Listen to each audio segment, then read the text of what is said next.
So Novak, once again, what a special atmosphere out there tonight. How much do you appreciate the crowd support? Very much appreciated. I felt very welcome on the court, especially the Serbian community that is big here in Australia has welcomed me in an incredible way. So much support, so much love. I mean, I couldn't ask for a better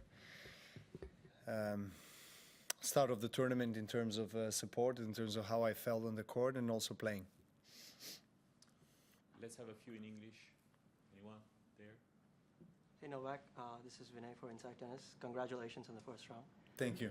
So you're going for really big numbers like 10th Australian Open title, 22nd Grand Slam, and also the world #1. How do all these numbers kind of like play in your mindset as you go through this tournament? They're just numbers in the end of the day. You know, I think it's important to I feel like try to get as close as possible to the balance between using the possibilities and achievements that are out there as a motivational factor, as a goal-setting type of motivation that will drive you as a guiding star in a way, but at the same time balance it with an everyday tasks that you have to accomplish in a proper way in order to stay in the present moment, which is when you are able to perform your best, at least in my case. So yeah, I mean, I've been in the situations before where I've played for some really big historic things, and I've been blessed to have I would say more success than failures in those particular situations. So I know how to behave, I know how to handle it. Let's see how far I can go. Howard. Novak, Howard Fendrich with the Associated Press. Why had it been so long since your parents and brother had come here, and why now? Why are they back this time after 15 years? Well, it's not really around the corner from Serbia, you know. Australia is a pretty long way, and that's probably the biggest reason. You know, they've come to watch me in Paris, Roland Garros, and Wimbledon. But US Open and particularly Australian Open has been a bit of a trip for my parents particularly. So I'm really glad to have them here. And as I said on the court, the last time they were here, actually the only time they were here was back in 2008. And we have some great memories and conversations about the time that we spent here, you know, together now 15 years ago. So yeah, hopefully they can stay all the way, I can stay all the way, and we can have another great celebration. Hi Novak, my name is Nam Nguyen from PSTV in Vietnam. Congratulations on the win. Thank you.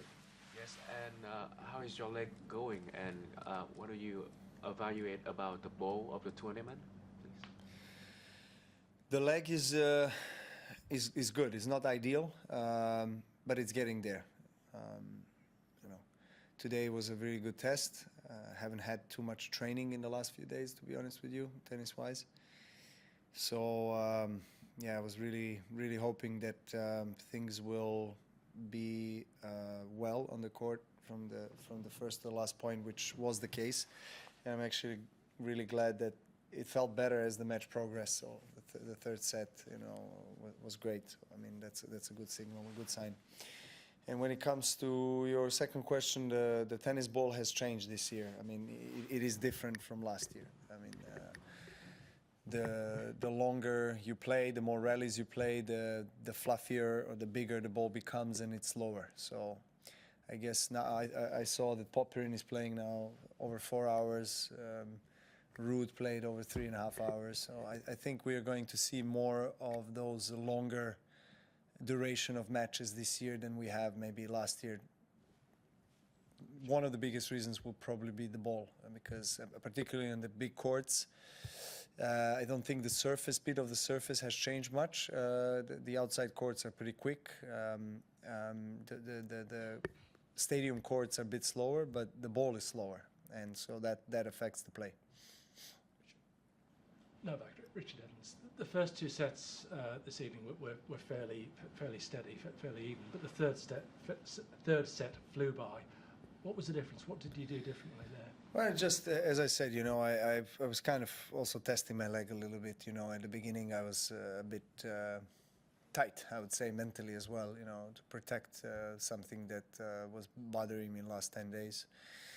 And so it took me a little bit of time to really get into the match, and start, I guess, moving more freely. And as I said, the great sign was that the longer the match went, the better I felt, the better I moved.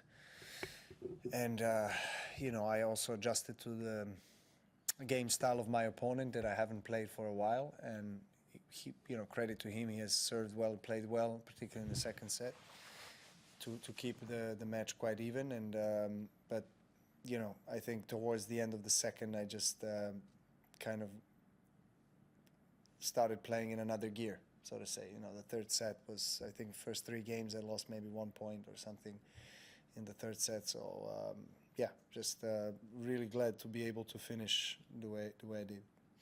Last one in English. Novak, Sebastian Varela, ClayTennis.com.